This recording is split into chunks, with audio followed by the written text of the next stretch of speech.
it downfield. It is. Oh, it's caught. John Moran in the clutch. Oh, my word. Oh, my God. Deep to right field. Way up there. And way down the sideline. Jefferson. Another huge run. Jalen Red broke tackle. Stayed on his feet.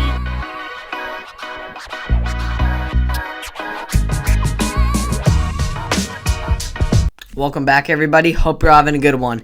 Interesting proposal coming out of the College Football Playoff Committee considering expanding the current 4-team field to a 12-team format when it meets in Chicago next week, marking the first step in what could be another historic change for this sports postseason. The proposal does not include guarantees for conference champions. Instead, it calls for the brackets to include the 6 highest-ranked conference champions, plus the 6 highest-ranked other teams as determined by the College Football Playoffs Selection Committee. There would be no limit on the number of participants from a conference, and no league would qualify automatically. Under the proposal for a 12-team format, the 4 highest-ranked conference champions would be seeded 1 through 4 and received a first-round bye. Teams 5 through 12 would play each other in the first round on the home field of the higher-ranked team. The quarterfinals and semifinals would be played bowl games, and the national championship would again remain at a neutral site. The College Football Playoff bracket would follow the selection committee's rankings with no changes to avoid rematches of teams that might have played during the regular season or are from the same conference. If the group agrees on this model, it will present the plan to the 11 presidents and chancellors who comprise the College Football Playoffs Board of Managers at a meeting in Dallas on June 22nd. If the Board of Managers approves the plan, the commissioners will use the summer to figure out how to actually implement it and when. College Football Playoff Executive Director Bill Hancock has said the playoff will not expand this year or even the next. The current 12-year agreement runs through the 2025-26 season. The working group did not include any potential dates for implementation in this recommendation. The expansion to 12 teams has its pros and cons for sure. If you have been a top 10 team on a bubble relying on other teams to lose for you to get into the playoff in recent years, you have that relief and there's not as much pressure to compete vigorously in the regular season because you could now just fall in as a low 12 seed and potentially still squeeze into the national playoffs. Really, this is all about money for me, and it's all about money for the colleges, college football, because quite frankly, that is all what the universities want, is money, and powerhouse schools get a lot of their income from their successful football programs. This is not a professional sport. Hear that clear. This is not a professional sport. These are amateur kids, many of them teenagers, and it is certainly not a quick game like basketball where they could just have a 64-team NCAA bracket like there is.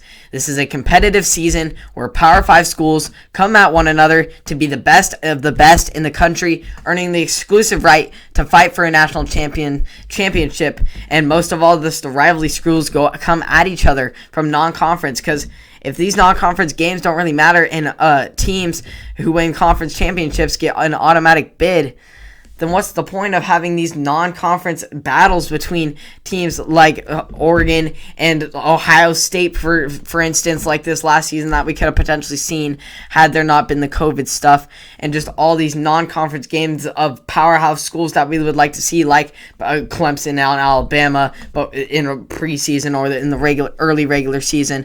Just all those incredible matchups that we would want to see, and those probably wouldn't even matter, and you would do like load management potentially in college games. And this college football is meant to be played competitively, and it is a competitive nature, and it's full of excitement. Kids going out there putting their hearts out on the field to show their skills, to earn a chance of playing at the next level in the NFL, and ultimately competing for a national title to get in the top 4 in the country. And that's what makes the teams in the top 10 and even the top 25 trying to knock off schools and work their way up in the rankings. When it's going to be 12 schools, that competitiveness is just going to go down, as teams are not going to put so much emphasis on so many games because they don't have to get into top 4 in the nation to get into the playoff. When it's 12, it's going to take off some of that pressure and some of that competitive edge in these kids' heart, and I don't know if that's necessarily a good thing. I know a lot of people fight for expansion, and they have wanted the committee to expand it for on and on, but is it really the best thing for the kids? I don't think so. But you can give a different opinion. Give me your opinion in the comments, and I'd love to debate with you and talk to you about your opinion and how it relates and what the College Football Playoff Committee is going to do. Regardless, it's in their hands, and we'll see what they will do, and we'll see how the public reacts in this College Football Playoff decision of potentially in the next 2 decades that could change the course of college football forever. So hope you all enjoyed. I will continue to report on college football this upcoming season, and obviously through 2025, it'll still be the 14 playoff, so that'll be fun to see. Hope you all enjoyed. You can catch it all and more on Apple Podcasts, Spotify, and or YouTube, and I'll see you all in the next one. Have a great rest of your day.